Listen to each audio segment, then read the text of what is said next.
about power strength. So I've talked in previous videos about our high intensity interval training for cardiovascular work that we incorporated in our shred class.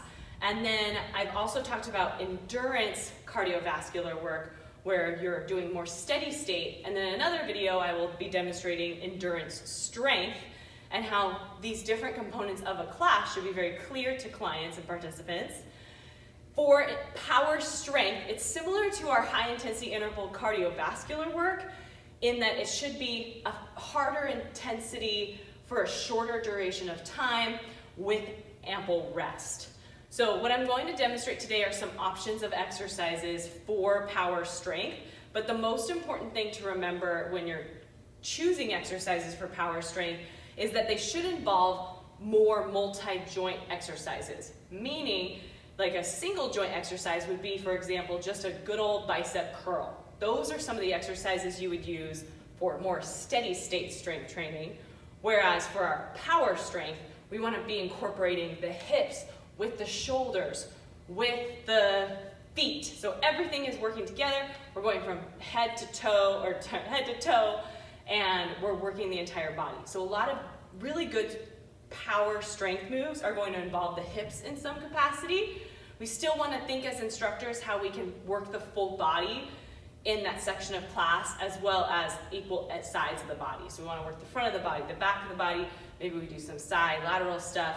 And then what we do tend to program in our shred classes is if we can incorporate the core, obviously, and cue the core a lot in class, that's going to be important for the health and longevity of our participants.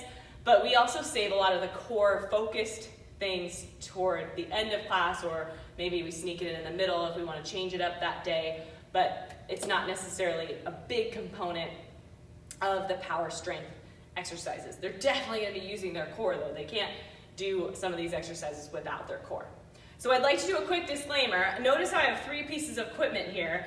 If I'm using the body bar for my power strength, I would not recommend having dumbbells as well if that's the only component of your class that's incorporating strength, is power strength. You shouldn't need 2 pieces of equipment for strength. You should only need 1. So choose your option for your participants. If someone does have wrist issues or shoulder issues, and when you have them rack the bar on their back, that doesn't feel comfortable for them, then they obviously can use the weights, the dumbbells. But we want to make sure that we're not using a ton of pieces of equipment. So let's say I had my bench already for my cardiovascular work. I'd say 2 pieces of equipment is great. If they eventually grab a mat for core work, that's fine, but they shouldn't need it right now. Because I know that classes can get really big and we want to prepare for that, and having limited equipment so that we're not in the way of each other, but it also can just be a distraction. So I would encourage you to think about using 1 piece of equipment for your strength. As long as you have cardio bench ready to go already, that's for your cardio, then you can use it here as well. All right, some power strength exercises.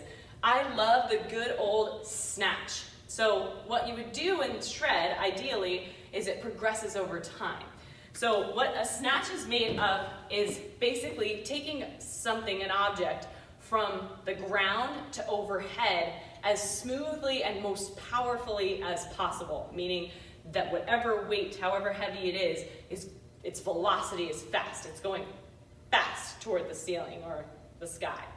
So option here is to also use the bench if participants have trouble reaching all the way down to the ground to grab that weight. You can elevate the floor to them, or you could just give them the option of not touching anything altogether. They just may stand up with the weight. I tend to teach the snatch with just the hip drive first. So maybe the first few weeks of shred, it's just this for that power strength move. You can do a double arm snatch, but maybe you start with single first.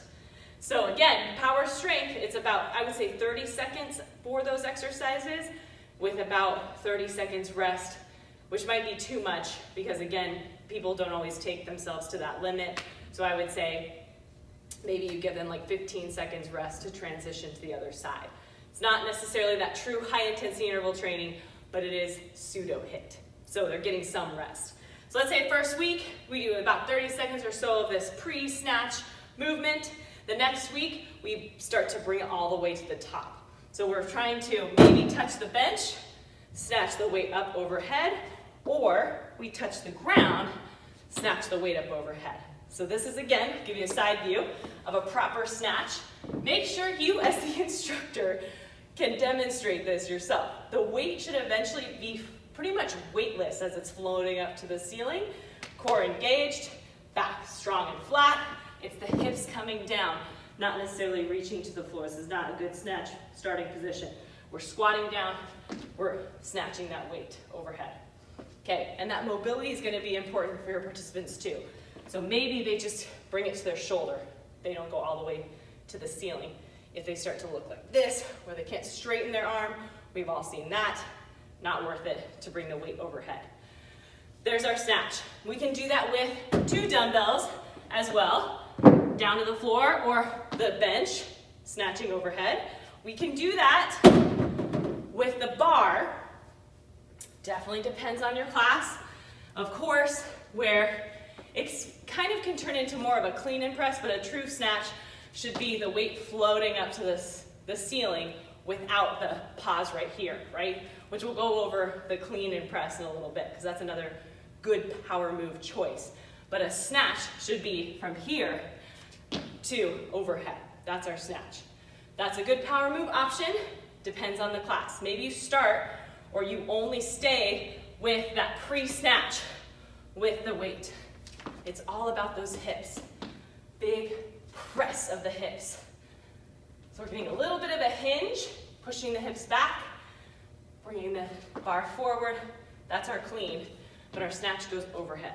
Okay, let's talk about the clean. So the difference between a snatch and a clean is that we have a little bit of a pause or break here before we press the weight overhead. So a clean, maybe you just start with the clean. A hang clean with 1 or both weights. We're using those hips again. Maybe you have them practice here. Once you feel like their shoulders are packed, they're not letting their shoulders move forward and back, their head's in a good position, they have control over the weights, then you can start to give the option of the clean. This is our hang clean. Then maybe, as we progress the class, we take them into a hang clean and a press. I'm doing a push press here, right? Because I'm engaging those legs a little bit. If you want to ditch the push press, clean, strict press. That's going to be a lot harder. So finding those options as you build to the full clean. Maybe you add the press, maybe you don't. With a bar, it's going to look like this. Slight bend in the knees, maybe we hinge a little bit more. Depends on how intense you want it to be. And then we clean it here. So again, hips are what are extending, soft in the knees. If we add the press, looks like this. Clean, press. Talk to them about that shrug too, where they're pulling the weight to their chest. I've been doing Olympic lifting movements for a while, so the timing feels good for me. It's hard for me to explain, but definitely just think about safety, think about levels, think about building up the intensity over time as they start to understand it.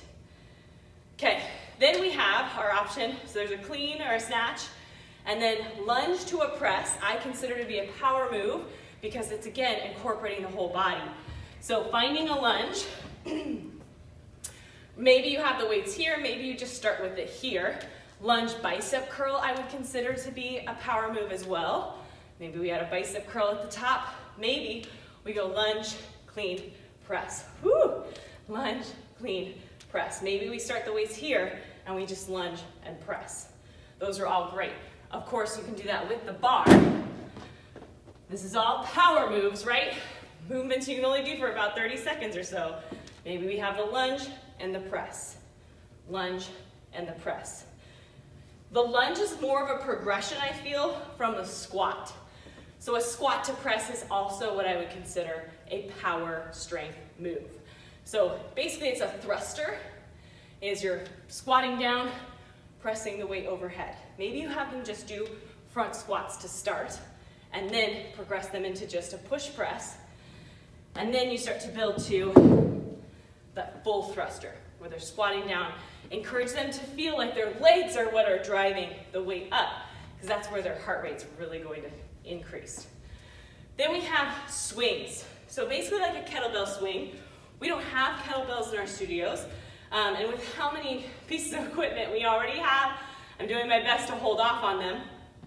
But you can do either a single arm swing where the chest is lifted and we're swinging the dumbbell like a kettlebell.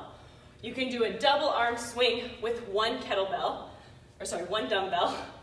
Really emphasize to them on the swing that their hips are the thing that are dropping, not their chest.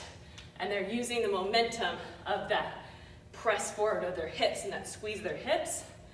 And I like to tell my participants that if they had something written on the front of their shirt, I'm able to read it the entire time. So if they were doing this, I wouldn't be able to read that thing on their shirt.